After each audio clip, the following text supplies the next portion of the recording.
घटकांना आम्ही नुसत्या मनपूर्वक शुभेच्छा देत नाही, ते यांच्या पाठीमध्ये ताकदीने उभे राहतो. मग वन विभागाच्या संदर्भामध्ये महाभाषिक आता वन विभागाने 300 कोटी झाडं लावण्याचं उद्दिष्ट आधी माननीय मुख्यमंत्र्यांच्या नेतृत्वाखाली दोन्ही उपमुख्यमंत्री आणि मी वनमंत्री आणि आणखी 4-5 एक अशी कमिटी निर्माण केलेली आहे की युद्ध पातळीवर झाडं लावण्यात आली. आता एकूण महाराष्ट्राचा विकास हा गतीनं भारतामध्ये 2 जिल्हे अतिशय समृद्ध जिल्हे होणार आहेत. त्याच्यामध्ये गडचिरोली हा माननीय मुख्यमंत्री तिथे पालकमंत्री हा स्टील हब म्हणून देशाचा सेंट्रल डिस्ट्रिक्ट होणार आहे. आणि त्याच्यानंतर पालघर जिल्हा ज्या ठिकाणी वाधवन सारखं पोर्ट ही एशियामधलं ज्या 2-4-5 पोर्ट आहेत त्यामध्ये एक पोर्ट आहे.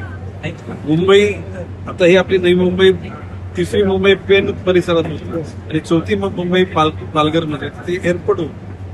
वाधवन सारखं मोठं म्हणजे सी पोर्ट होतं. एकूण समृद्धी महामार्गाचे देशातल्या सर्व रस्त्यांची कनेक्टिव्हिटी तिथे होणार आहे. वन विभागाच्या माध्यमातून 1000 एकर जागेमध्ये ज्याला आपण फर्निचर सेंटर, काही त्या ठिकाणी FDCM स्वतः फॉरेस्ट डिव्हिजन करेल आणि मग काही फर्निचर बनवणाऱ्या उद्योजकांना तिथे जागा दिल्या जाईल, त्याला प्रोत्साहन केलं जाईल.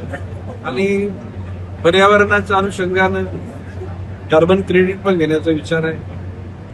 भविष्य काळामध्ये हिरवे डोंगर, सप्तरंगाची रस्ते आणि सुगंधी रस्ते अशा प्रकारचं प्रयोजन आहे. आणि त्यामध्ये until unless participation of public is not there success will not.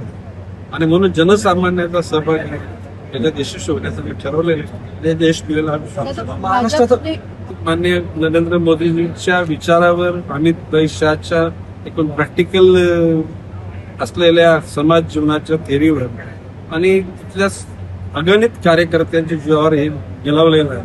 निश्चितपणे सगळ्या जनतेला त्याचा आनंद होईल. महाराष्ट्र एका बाजूला विकास मी मगाशी म्हटलं होते, मोदीजींचा देशाचा जो एक प्रकारचा विकास आहे आणि देशाच्या विकासाबरोबर अन्य विकसनशील देशांना मदत करण्याची धारणा आहे. जगामध्ये शांतता नांदावी त्याची इच्छा आहे.